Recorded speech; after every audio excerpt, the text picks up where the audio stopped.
Coy. 12 years had passed since she last heard it. 12 years since she had left St. Brigid's Girls' College behind, and with it, the ghost that followed. Now she was back. The return. The gates of St. Brigid's loomed ahead, flanked by bougainvillea and age.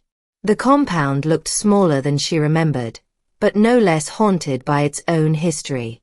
Schoolgirls in neatly pressed uniforms sang the morning hymn under the watchful eyes of nuns. The rising sun caught the cross atop the chapel spire, burning gold through mist. Stella's heels clicked faintly against the cement walkway as she entered. The echo followed her, multiplied, almost mocking her careful pace. The principal's voice welcomed her warmly, but Stella barely heard. She was lost in the past. She passed the dormitory block, that long stretch of windows and peeling green paint. She paused. Her hand brushed the rough wall. Beneath the fresh coat of whitewash, she could feel the ghosts of old nights. She told herself she was no longer a frightened girl, but an educated woman returning to teach English and literature. A new chapter. Yet as the morning bell rang, its metallic clang rippled through her chest like memory. Some places never stopped breathing. Echoes in the corridor. By evening, the staff quarters were alive with chatter. New teachers exchanged stories over tea. The ceiling fan above creaked rhythmically.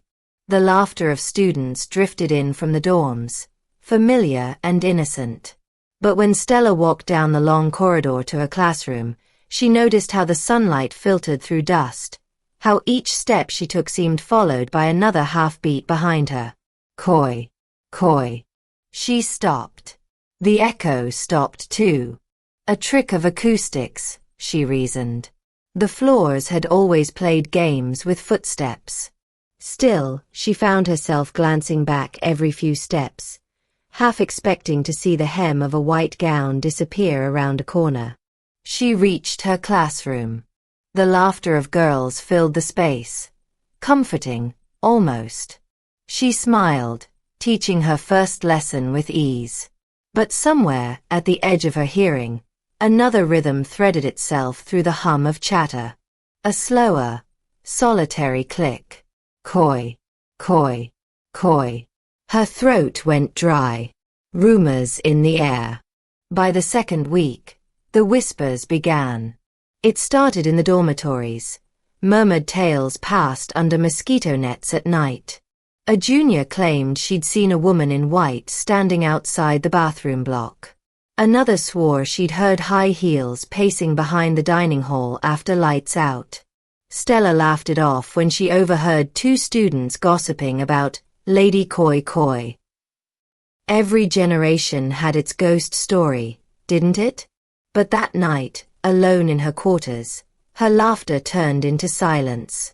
When she closed her eyes, she saw the faint outline of a red heel gleaming through rain. The memory of her first encounter, a girl of 15, trembling under her dorm bed as heels clicked closer, refused to stay buried. Now, in her 30s, she should have outgrown such fears. But fear was not something one outgrew. It waited patient, in the cracks of memory. Storm night. Friday brought rain. Not a drizzle, but the heavy, unrelenting kind that seemed to scrub the world raw. The power went out early, plunging the compound into a wash of candlelight and thunder. Stella stayed behind in her classroom, grading essays by a wavering flame. The room smelled of ink and wet wood. Each time thunder cracked, the candle flickered wildly, throwing restless shadows on the walls. Then came it, that sound. Soft at first, barely there. Coy. Coy. Coy. Somewhere behind her. She froze, her pen suspended mid-word. The sound came again, deliberate, closer now, each click slow and heavy, the rhythm unmistakable. She turned. Nothing. Only the rain battering against the windows. Stop it, she whispered to herself, her voice brittle. It's just rain on the tiles. But then the candlelight shifted, and for a moment, she saw the reflection, not hers, in the window pane. A figure, standing behind her. A woman in white. The candle flame flared, then died, plunging the room into black. The red light. The air turned thick, charged. Somewhere in the dark, a faint red glow pulsed, a single heel gleaming faintly, wet with rain. "Who's there?" Stella choked out. The voice that answered was like a sigh dragged through years of silence. "You came back." Stella stumbled backward, her heart hammering. "What do you want?" The figure stepped forward, tall, graceful, drenched. Her gown clung to her like mourning cloth. One foot bare, the other adorned with that terrible red heel. "You left me," the spirit whispered. "You ran. They never found me. You must help me find what was taken." Before Stella could move, a sudden gust shattered the window, scattering glass and rain across the desks. The red glow vanished. When light returned, only the flicker of lightning through the broken pane. She was alone. But the floor was wet, marked with footprints. One bare. One with a heel. Aftermath. Morning came grey and quiet. The other teachers found her in the classroom, unconscious, surrounded by papers soaked in rainwater. The girls gossiped all day. Auntie Stella fainted. She saw something. By evening, even the principal had noticed her unease. Stella avoided the questions. She smiled, said she'd simply been tired. But her eyes told another story. Wide, sleepless, haunted. That night, as the rain softened to mist, she heard the whisper again, not aloud but inside her head. "Find me." The hidden room. By midnight, she found herself standing at the old chapel. Behind it lay the storeroom, locked for years, filled with forgotten furniture and relics. Her flashlight flickered weakly as she forced the rusty door open. Dust and cobwebs swirled in the air, illuminated like ghosts in the beam. Old desks, broken chairs, a cracked portrait of a nun. Everything smelled of damp history. She stepped carefully, her shoes crunching on the debris. Then her light caught something glinting on the floor, small, red, half buried under dust. Her breath hitched. A shoe. Not just any, a woman's red heel, aged, cracked, but still shining faintly, as though freshly polished by unseen hands. The air grew heavier. Behind her, a faint warmth rose. She turned, and there she was. Lady Koi Koi. But not as before. Not furious, not monstrous. Sad. Her face pale and beautiful beneath dripping strands of hair. "Now you see," the spirit said softly. Stella's hand trembled. "What happened to you?" "They took my life. They took my name," the ghost whispered, her eyes glistening with tears that never fell. "But my steps remained. The echo must end."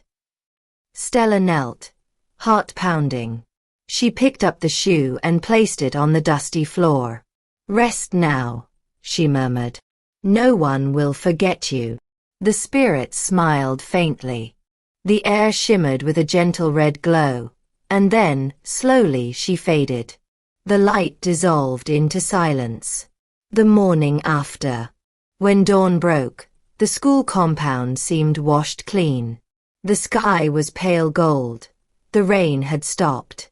Students gathered for breakfast, laughter returning to the air like sunlight. No one spoke of ghosts. No one heard footsteps. In her classroom, Stella sat by the window, watching the girls run across the courtyard. For the first time in years, peace filled her chest. She almost laughed when she realized she could no longer hear it. The corridors were silent. The final echo.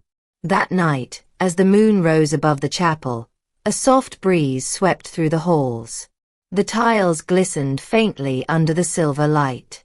In the quiet, one could almost believe the school had never known fear. Almost. Because when the wind shifted and the last candle in the corridor flickered out, there came a sound, distant, faint, but unmistakable. Coy, coy. Not angry. Not vengeful. Just one echo of farewell. And then, silence. They say Lady Coy Coy was finally laid to rest. But sometimes, when the night rains fall over St. Brigid's, and the hallways gleam with puddles under the moon, the old walls remember her. The air hums with her rhythm. And if you listen closely enough, too closely, you might still hear it. Coy, coy, coy.